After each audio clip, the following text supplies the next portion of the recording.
Mr. Billy, this is something I've been thinking about for a couple of days because we knew we were going to have you on, and I don't want to put words in your mouth, but, and I think I've told you a bunch of times, New Orleans is my favorite city in America. The last time we talked, I inferred from you, and here's where I don't want to jump the gun. I want you to straighten me out if I'm wrong.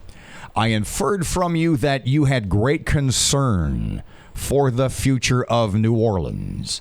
For the last many years, New Orleans has been trending three things: crime, cleanliness, new attractions, and it's been trending down.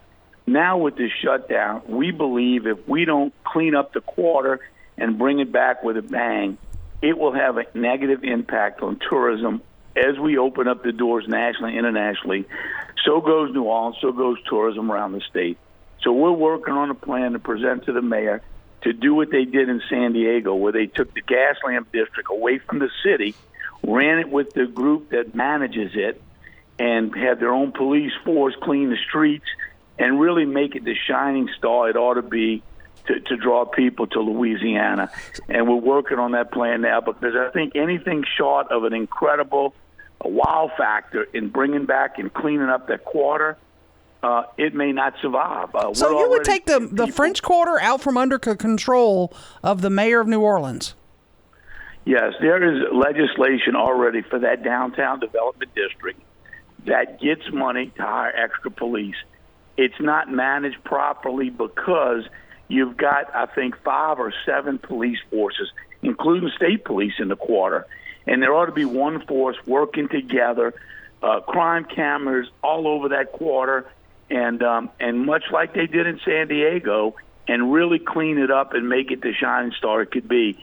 And we're working on a plan to present to the mayor now. Now, you had mentioned, golly, probably a year or more ago, you had come up with the idea, let's make the French Quarter a state park. Is this sort of a dovetail of that, isn't it? Yeah, the mayor's not going to go for that, Billy.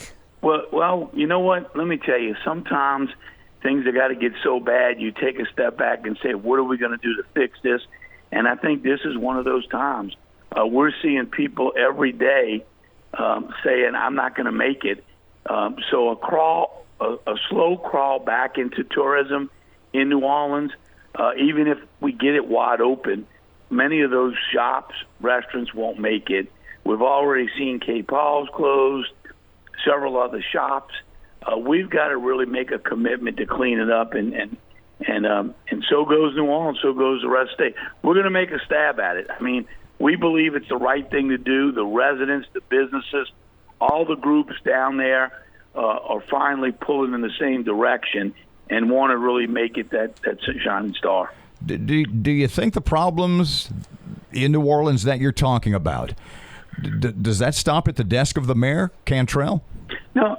Well, listen, there's not enough voters in the quarter for the elected officials to ever put the time, in my opinion, and energy. They've got to worry about the rest of the city. The lady that represents the quarter on the council has all of Algiers. That's where her voting base is. So it's never going to get the attention it needs and deserves for what it produces, not only for the New Orleans tax base, but also for the rest of the city. As I said, when we were in China, people asked, where is Louisiana? Is that in New Orleans? And we said, no, New Orleans is in Louisiana. So it is such a draw for this state. We've got to make sure we do everything we can to clean it up and make it safe.